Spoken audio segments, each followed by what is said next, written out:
Bem, pessoal, eu estou dando continuidade àquela nossa aula aí sobre João Batista, né? E eu queria terminar essa aula, né? Que ficou faltando um pedacinho, pouca coisa, mas ficou faltando um pedacinho. Cheguei a falar para vocês sobre a questão do duplo batismo, né? O pensamento de João lá em Mateus 3, me falha a memória o outro texto de Lucas agora, mas ele se encontra nos evangelhos sinóticos em Mateus e Lucas. Quando João fala que Jesus viria batizar com o Espírito Santo e com fogo, é um texto mal interpretado esse texto, eu expliquei isso aos irmãos. Muitas pessoas acham que Jesus viria batizar com o Espírito Santo e com o fogo, no sentido de Jesus daria mais poder, como se fosse numa segunda experiência, né? A maioria até entende isso como a segunda bênção, né? Como algumas pessoas julgam por aí, né? Alguns estudiosos falam.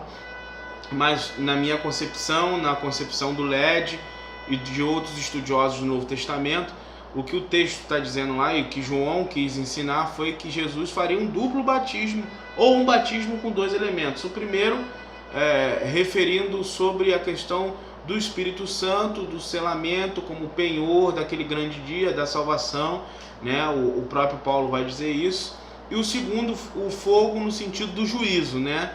E a ideia do texto é exatamente essa, que é o Senhor que separará o joio do trigo e lançará, né, o joio no fogo que nunca se extingue, ali, de fato, falando sobre o inferno.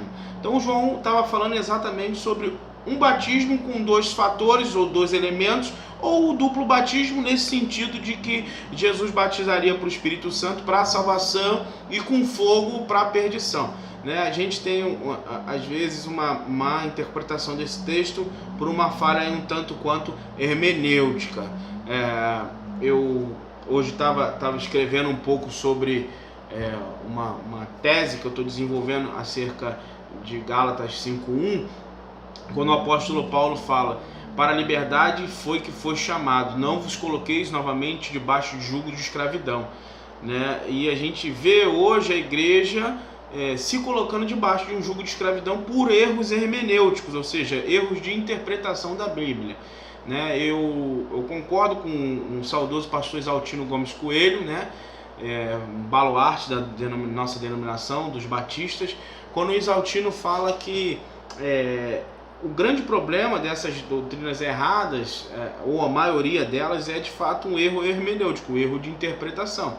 Nesse caso de que as pessoas hoje estão se colocando debaixo de novo de jugo de escravidão, a gente se refere muito à questão da rejudaização da igreja. Você vê, a igreja está se rejudaizando, está voltando aos costumes do judaísmo. Então você vê em igreja um clamor por Israel, um desejo por Israel, pastores de quipá, menorá, essa coisa toda, e isso, por trás disso tudo, está um erro hermenêutico que traz de volta uma coisa que foi de fato abolida em Jesus. Né? A gente vê o judaísmo com três pilares fortes.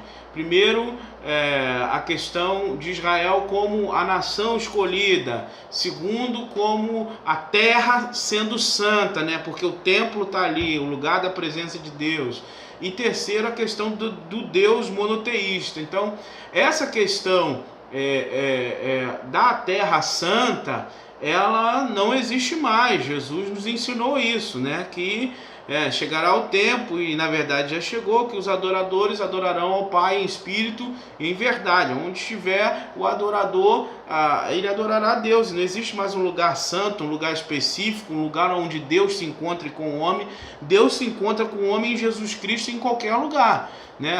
O autor aos Hebreus vai nos dizer exatamente isso. Então, mas tudo isso se dá por um erro hermenêutico. Então, voltando aqui à nossa aula, eu só dei um exemplo aos irmãos, né, daquilo que eu estava elucubrando hoje, pensando hoje, mas a ideia é exatamente essa. O João tem um batismo diferenciado, né? A origem do batismo de João Batista é discutida pelo LED, né, nesse livro. Ele cita o batismo de Qumran no livro, que o batismo da comunidade Qumran era muito mais uma espécie de ritual para refeição, de purificação.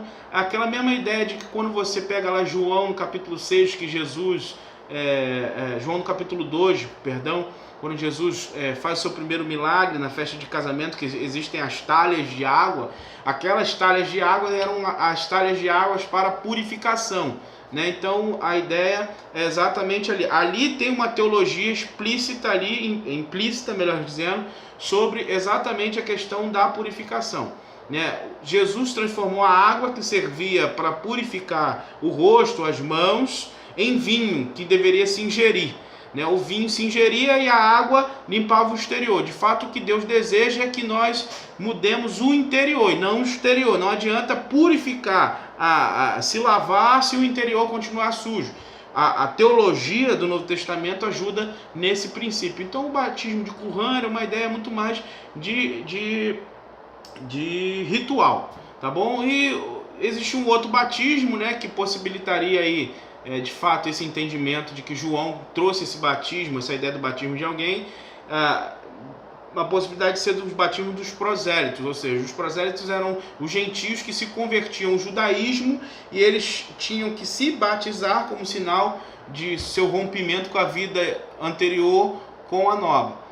O grande diferencial, e aí existe um paralelo com o batismo de João com os dos prosélitos, é que na perspectiva do João Batista, a ideia era que a pessoa tivesse totalmente um arrependimento, uma mudança com uma perspectiva de salvação vindoura. O batismo ele tem esses dois aspectos: a morte para o mundo e a ressurreição para uma nova vida, mas também o simbolismo de que um dia nós iremos morrer e iremos ressuscitar no Senhor para a glória dele. Então, a ideia do batismo de João, ela ultrapassa todo e qualquer batismo que veio antes dele. É algo muito mais profundo do que se realizado, antes dele, tá?